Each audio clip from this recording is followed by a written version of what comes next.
غار ثور میں کہ شاید میرا بندہ آج نہیں تو کل بدل جائے. کسی دن وہ میری طرف رجوع کر لے، کسی دن لوٹ آئے، لیکن ہم ہیں کہ اس سے سب کچھ پا کر اسی کو بھولے رہتے ہیں، بلکہ الٹا اس کے دین کا مذاق اڑاتے ہیں، الٹا اس کے دین کو حقیر سمجھتے ہیں، اس کی طرف جانے کو ہم نے لطیفہ بنا لیا۔ کوئی شخص جو دین پر عمل کرے اس کو مولوی کا نام، ملوانی کا نام دے کر ایک حقیر چیز سمجھ کر اس کا مذاق اڑا کر ہم کبھی اپنے بچوں کے بارے میں سوچتے ہیں تو ہم اگر کوئی قرآن پڑھانے کا یا دین کی بات کا سوچے تو کہتے ہیں ہمیں مولوی تھوڑی بنانا ہے، یعنی کوئی خدا نہ خاصہ مولوی ایک گھٹیا چیز ہے کہ جس سے ہمارا کوئی سروکار نہیں۔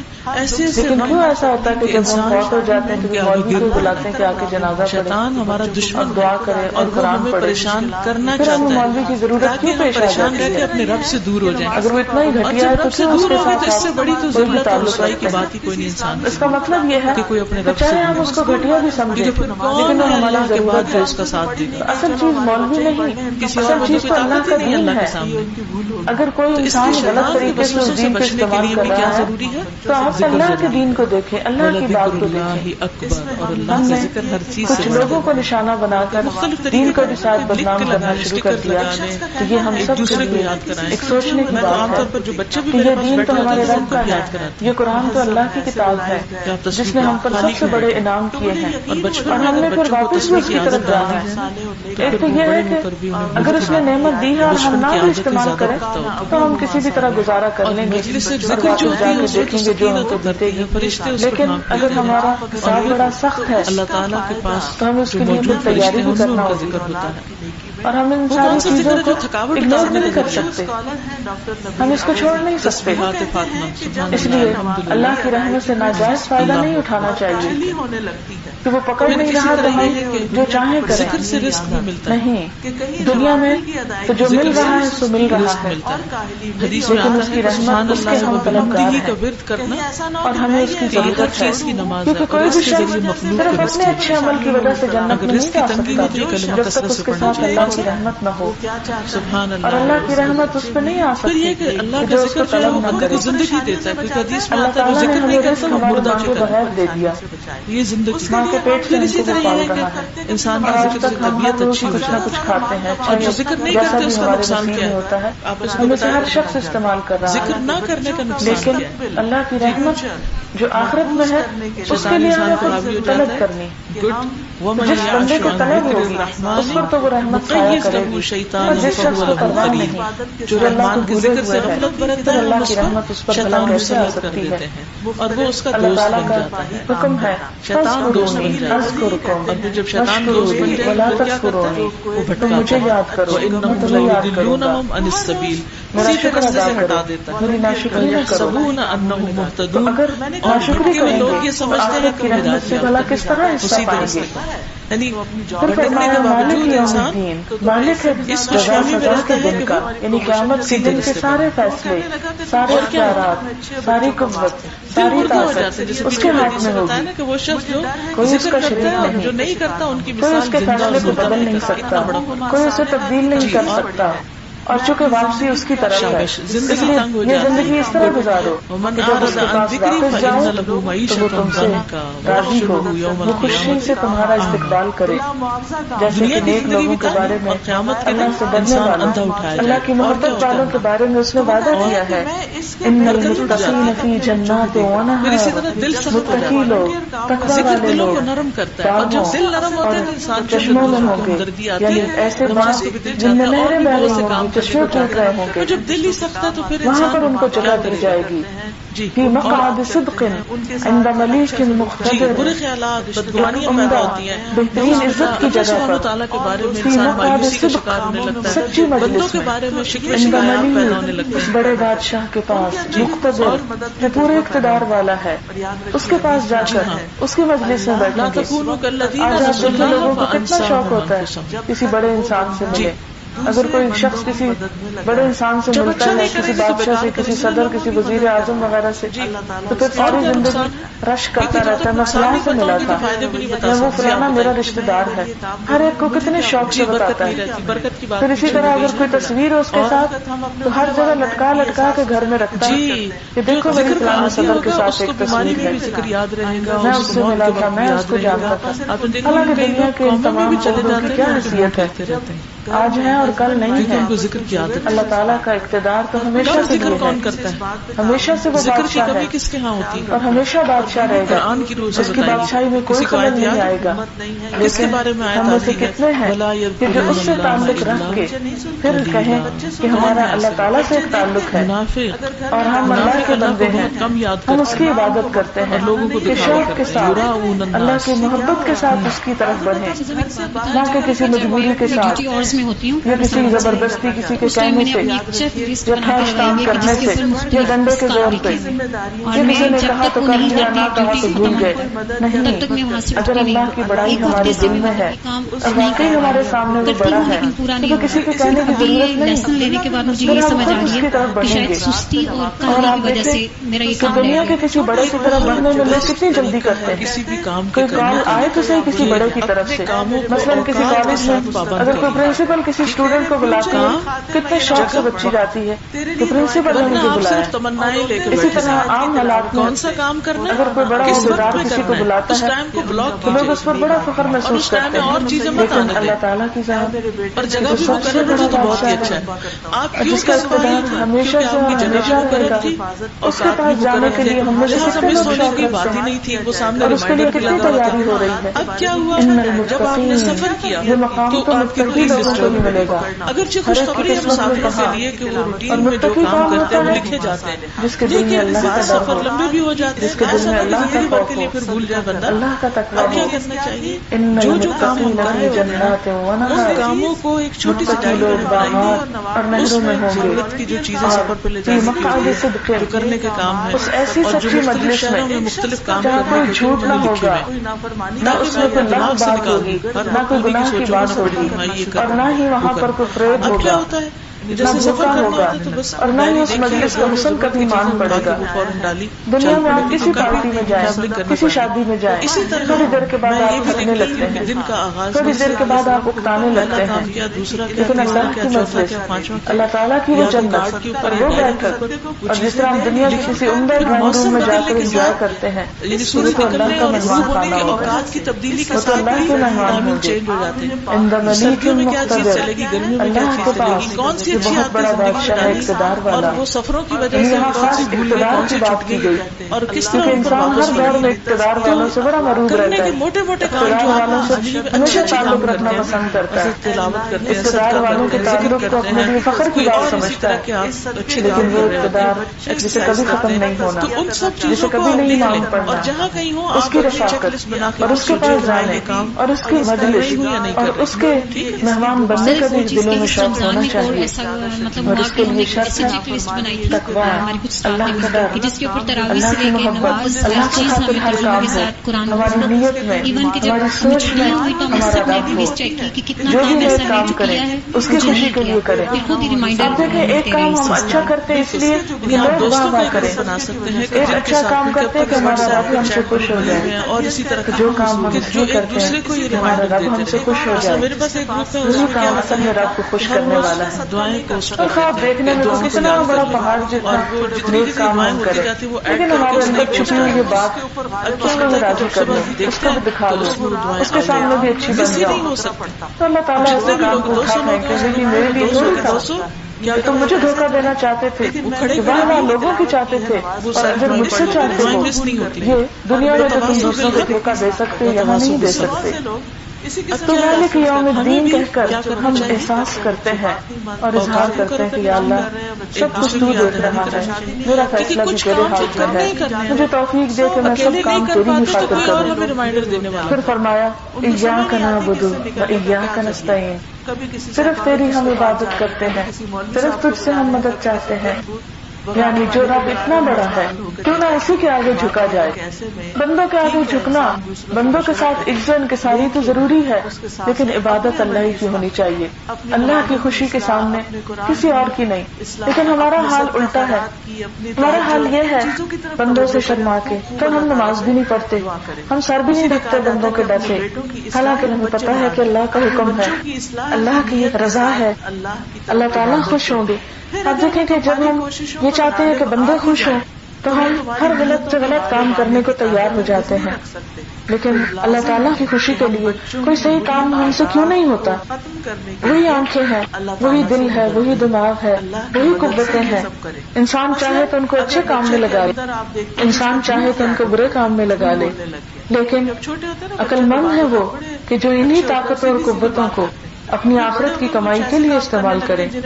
اور بدقسمت ہے وہ کہ جو اپنی آخرت کو برباد کر کے دنیا کے پیچھے ایسے پڑے کہ اس میں آخرت کا کوئی حصہ نہ رہے. تو ایاک نعبد، صرف تیری ہم عبادت کرتے ہیں، و ایاک نستعین، صرف تیری ہی ہم مدد چاہتے ہیں. یعنی عبادت صرف اللہ کی. جیسے مثلاً عبادت میں کیا آتا ہے؟ 2 چیزیں آتی ہیں عبادت میں، ایک حقوق اللہ اور دوسرے حقوق العباد. نماز روزہ وغیرہ بھی عبادت ہے اور بندوں کی خدمت بھی عبادت ہے، رزق کمانا بھی عبادت ہے. اب مختلف عبادتوں کے طریقے بتا دیے گئے.